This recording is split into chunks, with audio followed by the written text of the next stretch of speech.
আজকে আপনাদের সাথে একটা ইন্টারেস্টিং বিষয় শেয়ার করব। আশা করি আপনারা ভিডিওটা স্কিপ করবেন না। আমি হযরত শাহজালাল আন্তর্জাতিক বিমানবন্দর 3 নম্বর টার্মিনালে কাজ করি। তা প্রতিদিন যাওয়ার সময় ট্রেনে যাই। আমি মতিঝিলে থাকি। তা বিমানবন্দর স্টেশন থেকে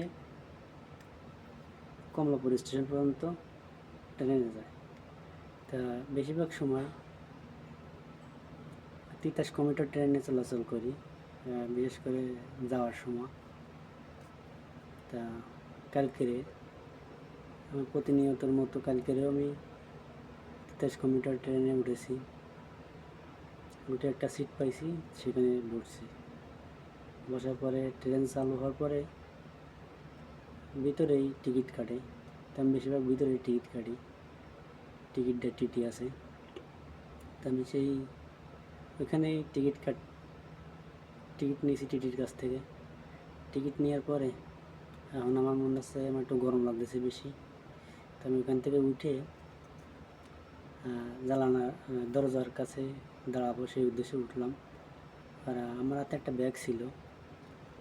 ব্যাগে আমার হেলমেট, পিপি, লিপিটিক জ্যাকেট, খাবারের বাটি, পানির বোতল এগুলো রাখা আছে।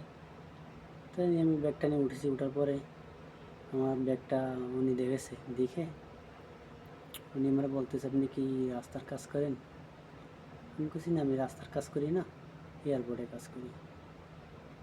তো উনি আমার বলতেছে, আপনারা অনেক কষ্ট করেন, আমি আগে জানলে আপনার টিকিট ভাড়া নিতাম না। তারপরে বলতেছে কি, আচ্ছা আপনি আপনার টাকাটা নেন, আমার টিকিটটা ফেরত দেন, আপনার ভাড়া দেওয়া লাগবে না।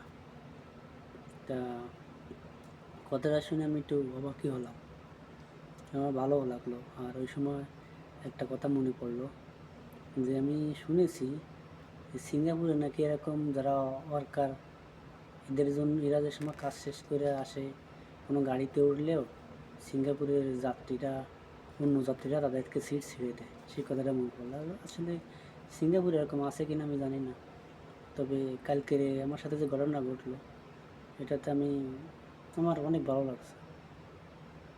আশা করি এরকম আমাদের বাংলাদেশ সরকারের একটা উচিত ছিল যে ঢাকাতে যারা বড় বড় প্রজেক্টে কাজ করে, যেমন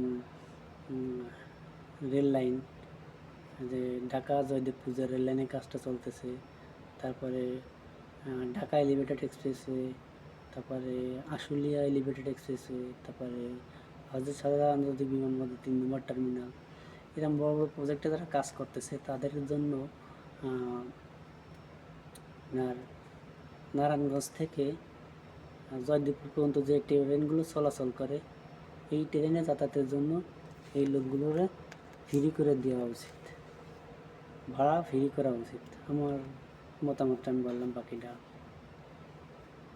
জানি না, আল্লাহ জানে কী হবে। ইনশাল্লাহ যাতে আমার মতামতটা যেন এরকম হয়, আমার ভিডিওটা শেয়ার করবেন। আর যাতে এই শোরুমে গিয়ে যাতে ভাড়াটা ফ্রি করে, বিশেষ করে ট্রেন ভাড়াটা এমন একটা ব্যবস্থা হয়, এটা হলে ইনশাল্লাহ ভালো হবে।